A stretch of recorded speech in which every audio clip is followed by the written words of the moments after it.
What would you say if someone decided that Shakespeare's plays, Charles Dickens' novels, or the music of Beethoven could be rewritten and improved? I'll be right back. Writing in the journal The Alternative, Richard Hanser, author of The Law and the Prophets and Jesus, What Manner of Man Is This?, has called attention to something that is more than a little mind-boggling.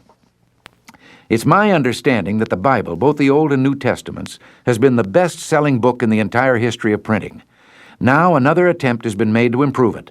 I say another because there have been several fairly recent efforts to, quote, make the Bible more readable and understandable, unquote. But as Mr. Hanser so eloquently says, for more than 3.5 centuries, its language and its images have penetrated more deeply into the general culture of the English-speaking world and been more dearly treasured than anything else ever put on paper. He then quotes the irreverent H.L. Mencken, who spoke of it as purely a literary work, and said it was probably the most beautiful piece of writing in any language.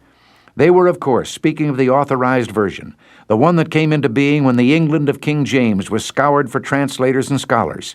It was a time when the English language had reached its peak of richness and beauty.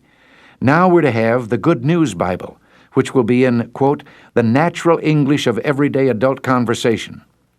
Well, I'm sure the scholars and clergymen supervised by the American Bible Society were sincerely imbued with the thought that they were taking religion to the people with their Good News Bible. But I can't help feeling we should instead be taking the people to religion and lifting them with beauty of language that has outlived the centuries. Mr. Hanser has quoted from both the St. James Version and the Good News Bible some well-known passages for us to compare. A few thousand years ago, Job said, "How forcible are right words." The new translators would have him saying, "Honest words are convincing." That's only for openers. There is the passage, "For in much wisdom is much grief, and he that increaseth knowledge increaseth sorrow." Is it really an improvement to say instead, the wiser you are, the more worries you have, the more you know, the more it hurts? In the New Testament, according to Matthew, we read, "The voice of the one crying in the wilderness, prepare ye the way." The Good News Version translates that into, "Someone is shouting in the desert, get the road ready." It sounds like a straw boss announcing lunch hour's over.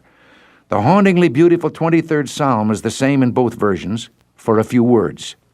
"The Lord is my shepherd." But instead of continuing with the "I shall not want," we're supposed to say, "I have everything I need." The Christmas story has undergone some modernizing, but one can hardly call it an improvement. The wondrous words, "Fear not, for behold, I bring you good tidings of great joy," has become, "Don't be afraid, I'm here with good news for you." The sponsors of the Good News Version boast that their Bible is as readable as the daily paper, and so it is.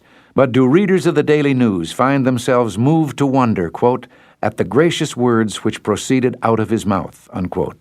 Mr. Hanser suggests that, sadly, the tinkering and general horsing around with the sacred text will no doubt continue as pious drudges try to get it right. It will not dawn on them that it has already been gotten right. This is Ronald Reagan. Thanks for listening.